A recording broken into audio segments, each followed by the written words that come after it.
बिस्मिल्लाहिर्रहमानिर्रहीम। वैसे मैं प्रोफेसर तनवीर सादिक अपने चैनल से आपको सलाम पेश कर रहा हूँ। आज मैं जी चाह रहा था कि अपने टॉपिक के बारे में, तालीम जिसका नाम है, कुछ चंद बातें करूँ। मुझे समझ नहीं आती कि आज का जदीद उस्ताद कैसे पढ़ाता और किस तरह पढ़ाता है। पिछले सालों में तदरीस में बड़ी तब्दीली आई है। ये चंद दहाइयों में तो हद हो गई। मैं जब तालिब इल्म था तो मुझे अच्छी तरह याद है कि इंग्लिश मीडियम स्कूल बहुत कम होते थे, ना होने के बराबर। जो होते भी तो लोगों में उनमें अट्रैक्शन बहुत कम थी। बड़ा हाथ है, किसी ने किया तो किसी कॉन्वेंट के स्कूल में दाखिल हो गया, अदरवाइज ये टॉट स्कूल ही थे जो सबकी नज़र का महवर थे। यहाँ के तलबा बेहतरीन तलबा थे, उन्होंने बेहतरीन रिजल्ट दिए और हर फील्ड में वो एक नुमाया मुकाम बनाते रहे। सेंट्रल बॉर्डर स्कूल बेहतरीन स्कूल था अपने वक्त का। पिछली 2-3 दहाइयों में मौजूदा हुकूमतों ने उसका हुलिया बिगाड़ के रख दिया। अब जो टॉट स्कूल इन्हें कहते थे, उसमें सेंट्रल बॉर्डर स्कूल था, मुस्लिम मॉडल था, मजांग हाई स्कूल था, मिशन हाई स्कूल था, या जितने भी स्कूल थे जो बड़े अपने वक्त थे, बड़े अच्छे स्कूल थे, अब ये सिर्फ गरीबों के लिए मखसूस होकर रह गए। जिस बंदे के पास जेब में 4 पैसे हैं ना, वो अपने बच्चे को इन स्कूलों में पढ़ाना अपनी तौहीन समझता है। मैं भी एक टॉट स्कूल का पढ़ा हूँ। मुझे याद है जब हम पढ़ते थे तो हमारे उस्ताद जो थे इंतहाई शफीक, खलीक, नफीस और पुरबार होते थे। पहले दिन क्लास में आते तो वो जायज़ा लेते कि कौन सा बच्चा किस लेवल पे जा रहा है पढ़ाई में, कहाँ तक वो समझ रहा है टीचिंग को, या इल्म किस हद तक हासिल कर रहा है, उसके घर का मेयार क्या है, घर का माहौल क्या है, ये सारा कुछ जान के वो ज़ाती तवज्जो देते हर तालिब इल्म पे। फिर उनका स्टाइल ऐसा होता था जैसे कोई बड़ा आपकी उंगली पकड़ के आपको चलना सिखा रहा होता है। वो नोट्स देते, फिक्रों की इस्लाह करते, आपका लिखा जो है उसकी नोक पलक दुरुस्त करते, नई चीज़ों और उनकी अफादियत से आगाह करते। हमारे अंग्रेज़ी के और उर्दू के उस्ताद ग्रामर पे ख़ास तवज्जो देते थे।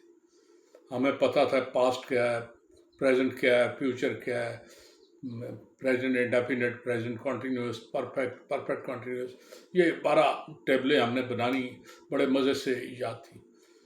अब तो टीचरों को खुद नहीं पता वो ग्रामर हमें क्या पढ़ाएंगे।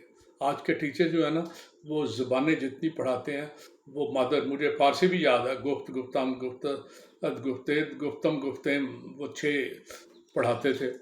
लेकिन अब कोई नहीं, अब मादर पिदर आज़ाद है ज़बानें।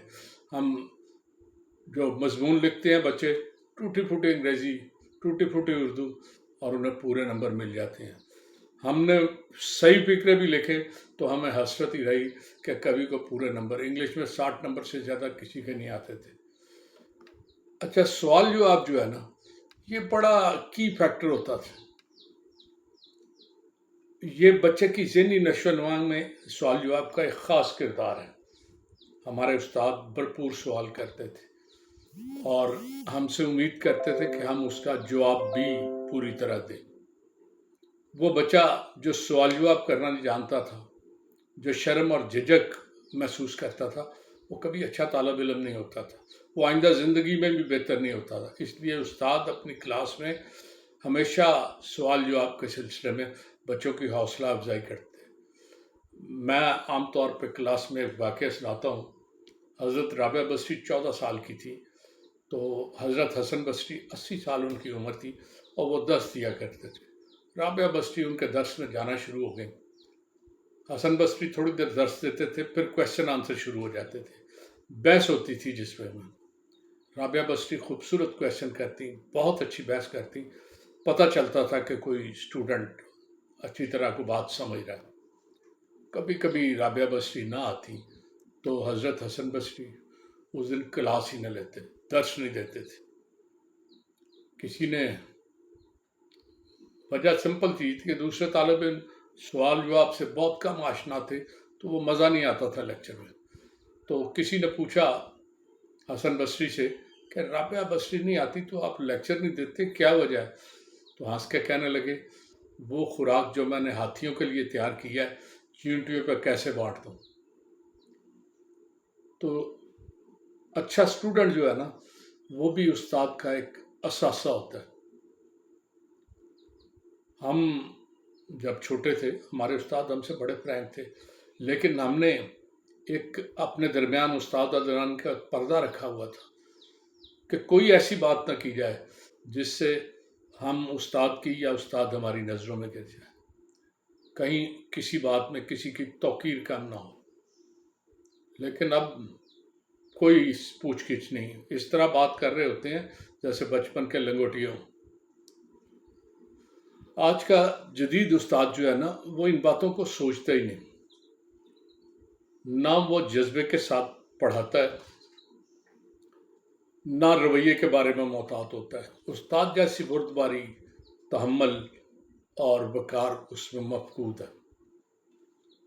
وہ پہلے دن جب کلاس میں آتا ہے تو سمجھتا ہے وہ افلاطون ہے، اور سامنے جو بیٹھے ہوئے شاگرد ہیں نا سارے کے سارے ارسطو ہیں اور انہیں سب کہتا ہوگا.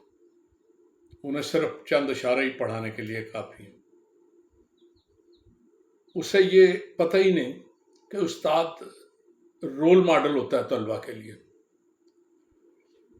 اور اس کا رویہ جو ہے نا وہی اس کا باعث ہوتا ہے کہ تا عمر بچے اس کا ریگارڈ کرتے ہیں، اس کی عزت کرتے ہیں، اس کا احترام کرتے ہیں. کمپیوٹر کی آمد نے تو استاد کو تباہ کر دیا ہے، استاد سہل پسند ہو گیا ہے. وہ مثبت رویہ جو استاد کا خاصا تھا اب ملتا ہی نہیں. استاد بچوں کو سرسری گائیڈ کرتا ہے اور پھر کمپیوٹر کے حوالے کر دیتا ہے کہ کسی سرچ انجن پہ دیکھو یہ چیز مل جائے گی، اور پھر کٹ پیسٹ زندہ باد.